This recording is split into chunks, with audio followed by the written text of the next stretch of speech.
What happens when one of Hollywood's most respected voices meets one of television's most controversial hosts, and the conversation takes a turn nobody saw coming? Today we're diving into the explosive encounter between Morgan Freeman and Joy Behar on The View that ended with security being called and Freeman walking off set. This is a story about respect, professionalism, and what happens when both collide with ego and agenda. Before we get started, make sure to hit that subscribe button and let me know in the comments what you think really went down here. The morning started like any other at the View Studios in New York. Morgan Freeman had arrived early for what was supposed to be a routine promotional appearance for his latest documentary about American history. The legendary actor, known for his measured words and dignified presence, sat quietly in the green room, reviewing his talking points with his publicist. At 76 years old, Freeman had done thousands of interviews. But something about this particular booking had made his team nervous. Joy Behar, meanwhile, was in her element. As one of the longest-serving hosts on The View, she had built her reputation on being unfiltered, confrontational, and willing to tackle any guest on any topic. Her producers had briefed her on Freeman's documentary, but Joy had other plans. She had been following some recent controversies surrounding Freeman and saw an opportunity to make headlines. The show began normally enough, with the usual banter between the hosts. When Freeman was introduced, the audience gave him a warm reception. He walked out with his characteristic calm confidence, took his seat next to Joy, and exchanged pleasantries with all the hosts.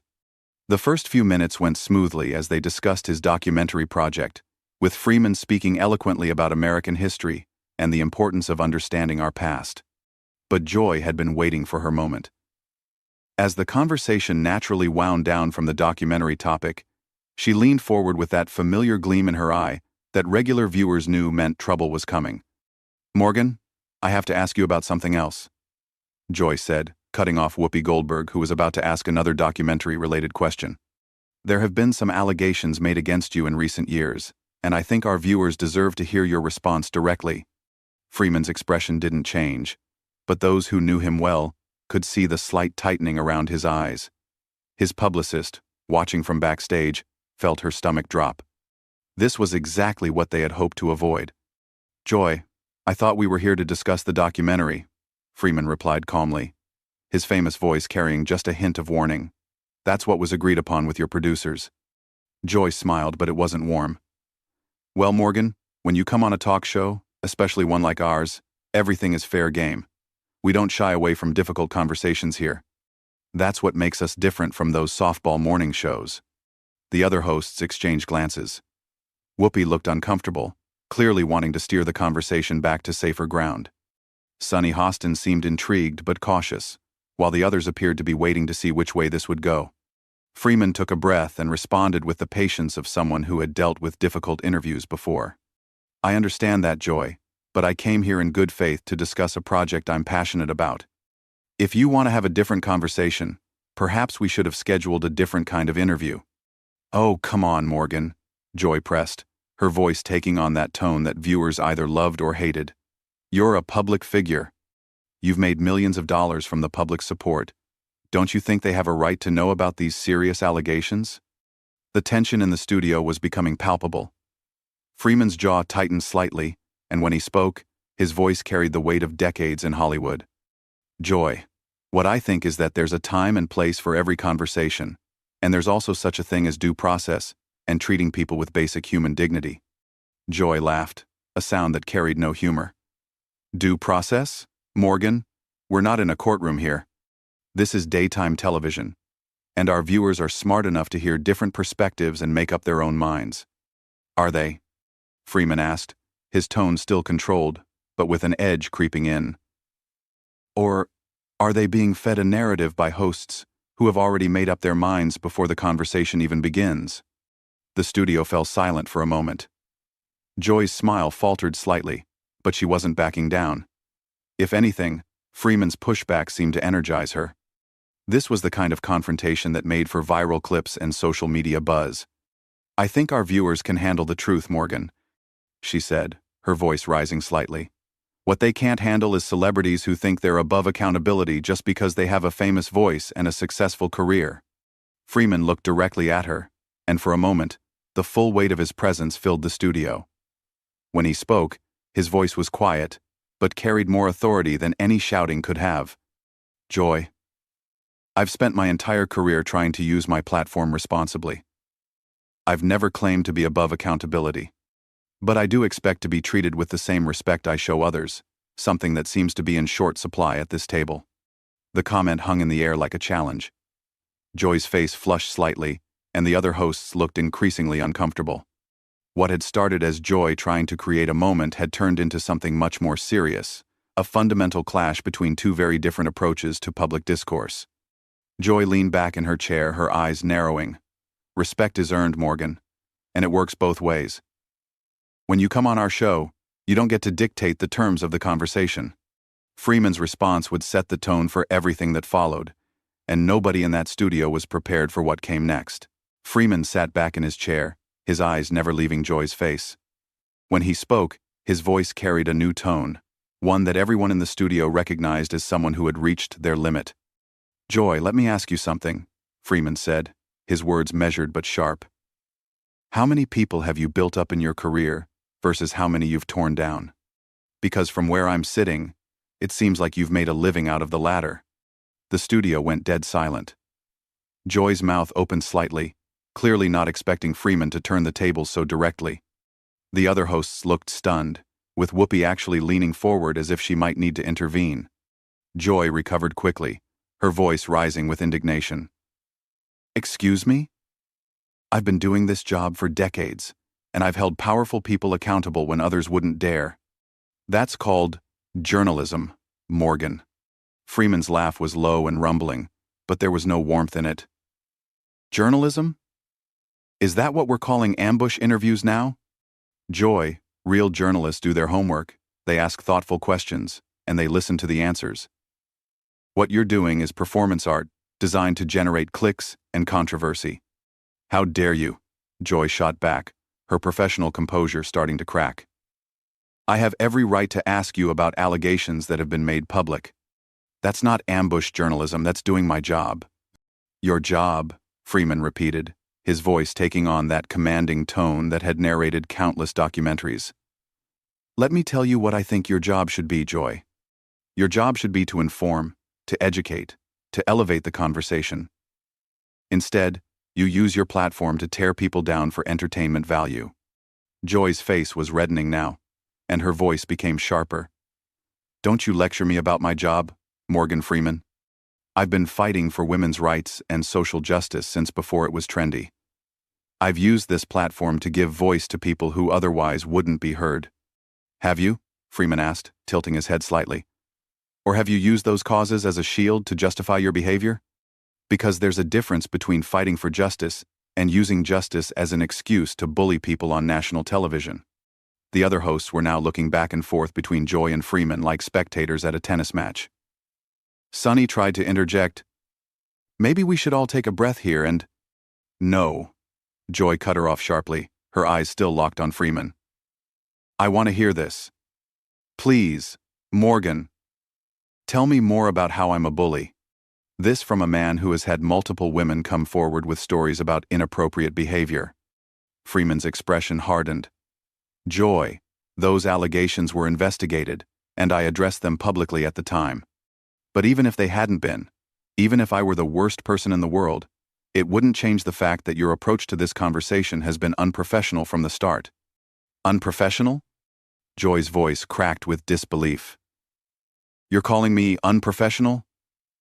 You're the one who came here expecting some kind of puff-piece interview and then got upset when I asked real questions. Freeman leaned forward slightly, his presence somehow filling more space in the studio. Joy, I've done real interviews with real journalists who ask tough questions. The difference is they did it with respect, with preparation, and with the understanding that their job is to seek truth, not to create drama. So now I'm not a real journalist? Joy's voice was getting higher, and the other hosts were looking increasingly alarmed. I'm saying that real journalists don't ambush their guests, Freeman replied evenly. They don't make assumptions and then demand that their guests defend themselves against those assumptions. Real journalists listen. Joy slammed her hand on the table, causing her coffee cup to rattle. I am listening. I'm listening to the women who came forward. I'm listening to the people who don't have platforms as big as yours to tell their stories. Freeman's voice remained calm, which seemed to infuriate Joy even more. Are you listening to them, Joy, or are you using them? Because there's a difference between giving people a voice and using their pain as a weapon to attack someone you've already decided is guilty. I haven't decided anything, Joy protested. I'm asking questions that need to be asked. No, you're not, Freeman said, his tone becoming more forceful. You're making statements disguised as questions. You've already made up your mind about me, about this situation, probably before I even walked through that door. This isn't an interview, Joy. This is a trial where you've appointed yourself judge, jury, and executioner. Joy stood up abruptly, her chair rolling backward. That is completely unfair, and you know it. I have every right to ask these questions, and frankly, your refusal to answer them says more about you than any answer could. Freeman also stood, his full height and presence now dominating the space. My refusal to participate in your circus doesn't say anything about guilt or innocence, Joy. It says something about dignity and self-respect, concepts that seem to be foreign to you. The insult hung in the air like a thunderclap. The other hosts looked shocked. The audience was completely silent, and Joy's face had gone from red to pale in seconds. Did you just call me undignified? Joy asked, her voice dangerously quiet. Freeman looked at her steadily. I said your behavior lacks dignity. Yes. There's a difference between holding people accountable and what you're doing right now. Joy's voice exploded across the studio. My behavior? My behavior? You're the one with the questionable past? And I'm the one with the behavior problem? Yes, Freeman said simply, his calm in stark contrast to her outburst. Because accountability doesn't mean abandoning basic human decency. It doesn't mean treating people like they're already guilty. It doesn't mean using your position to humiliate someone for the entertainment of your audience. Joy looked around at her co-hosts as if seeking support, but found only uncomfortable expressions. Even the audience seemed to be shifting in their seats, the energy in the room having turned from excited anticipation to genuine tension. I can't believe this, Joy said, shaking her head. I ask legitimate questions, and somehow I'm the villain here? This is exactly the kind of deflection that powerful men have been using for years. Freeman's eyes flashed with something that might have been anger, though his voice remained controlled. Joy, don't hide behind gender politics to justify poor behavior. This isn't about you being a woman asking tough questions. This is about you being a person who has forgotten that the people across from you are human beings, not content for your show. The confrontation was reaching a boiling point, and everyone in the studio could feel that something was about to break. Joy took a step closer to Freeman, her voice dropping to a menacing whisper that somehow carried more threat than her earlier shouting. Don't you dare lecture me about humanity, Morgan. I've spent my career fighting for the underdog, for the voiceless, for the people who get trampled by Hollywood elites like you. Freeman's expression shifted, and for the first time in the entire confrontation, he looked genuinely angry. Hollywood elites? Joy, do you know where I came from? Do you know what I had to overcome to get where I am? Don't you dare reduce my life's work to some privileged elite narrative just because it's convenient for your argument. Oh, here we go, Joy said, throwing her hands up dramatically. The sob story. Let me guess. You worked hard, you earned everything you got, and we should all just ignore any uncomfortable questions because of your inspiring journey? Freeman's voice became deadly quiet, each word carefully enunciated. Joy, my journey isn't a sob story. It's my life. And the fact that you would mock it, reduce it to a convenient narrative, shows exactly who you really are. Joy whirled around to face the audience, as if seeking their support. Do you see this? This is exactly what I'm talking about. Ask a powerful man a difficult question, and suddenly you're the bad guy. Suddenly you're the one with the problem. But the audience wasn't responding the way Joy expected.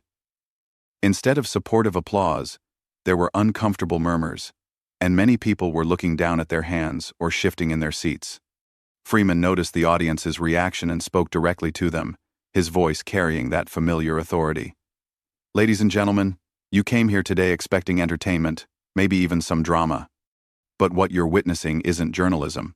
What you're seeing is someone using their platform to bully a guest, and then playing the victim when called out on it. Joy spun back around, her face flushed with rage. Bully? Bully? I'm asking the questions that need to be asked. I'm doing what journalists are supposed to do. No, Joy, Freeman said, his voice rising for the first time. Journalists seek truth. Journalists show respect for the people they interview. Journalists understand that their job is to inform, not to destroy. What you're doing is using your position to attack someone you've already judged guilty. Whoopi finally tried to regain control of the situation. Okay, everyone, let's just take a step back here and... No, Joy cut her off again, pointing directly at Freeman. I'm not backing down from this. This man thinks he can come on my show and dictate how I do my job. Freeman's laugh was sharp and bitter. Your show? Joy, this show has 4 other hosts sitting right there who haven't been able to get a word in because you've turned this into your personal vendetta. This isn't journalism. This isn't even entertainment. This is just sad. The word sad hit Joy like a physical blow. Her voice became shrill. Sad? Sad? You want to see sad? Sad is watching women come forward with their stories only to have men like you dismiss them, minimize them, make them feel like they don't matter. Freeman's composure finally cracked completely. Joy, those women do matter. Every person's story matters. But that doesn't give you the right to use their pain as a weapon. That doesn't give you the right to assume guilt. That doesn't give you the right to abandon every principle of fairness and decency. Don't you talk to me about decency, Joy screamed, her voice echoing through the studio. Don't you dare. Freeman stood perfectly still for a moment, looking at Joy with an expression that was part pity, part disgust. When he spoke, his voice was quiet again, but it carried more power than all of Joy's shouting. Joy, I've tried to have a respectful conversation with you. I've tried to explain why your approach is wrong. But you're not interested in conversation. You're not interested in truth. You're only interested in being right, even when you're wrong. Joy's voice cracked with emotion, though whether it was anger or something else was unclear. I am right. I am right to ask these questions. I am right to hold you accountable. End of. Freeman shook his head slowly. Joy, accountability, and assassination are 2 different things. And what you've done here today is character assassination, pure and simple. Character assassination? Joy's voice reached a new pitch. Your character assassinated itself. I'm just shining a light on it. Freeman looked at her for a long moment, then turned to address the other hosts directly. Whoopi, Sunny, ladies, I want to apologize to you. You invited me here in good faith, and this situation has spiraled far beyond anything any of us intended. Whoopi nodded gratefully. Morgan, we understand. No, they don't understand, Joy interrupted frantically. They don't understand that this is exactly how powerful men have operated for decades. They come in, they charm everyone, they make the woman asking tough questions look like the villain. Freeman turned back to Joy one final time. Joy, I came here to talk about American history, about learning from our past, about building a better future. Instead, I've learned something about the present that genuinely saddens me. I've learned that there are people who would rather tear others down than build anything up. Joy's voice became desperate. That's not what I'm doing. That's not who I am. Freeman's expression softened slightly, and when he spoke, there was genuine sadness in his voice. Joy, I think it might be exactly who you've become. And that's the real tragedy here. The words hit Joy like a slap. For a moment she was completely speechless, her mouth opening and closing without sound. Freeman looked around the studio one more time, then began walking toward the exit. I'm going to leave now. Because this conversation has become something that serves no one. Not you, not me, not your viewers, and certainly not the important issues you claim to care about. Joy found her voice again, calling after him desperately. You can't just walk away. You can't just leave when the questions get uncomfortable. Freeman paused at the edge of the set, and turned back one final time. Joy, the questions weren't uncomfortable. Your behavior was unconscionable. There's a difference. As Freeman continued walking, Joy turned frantically to the cameras.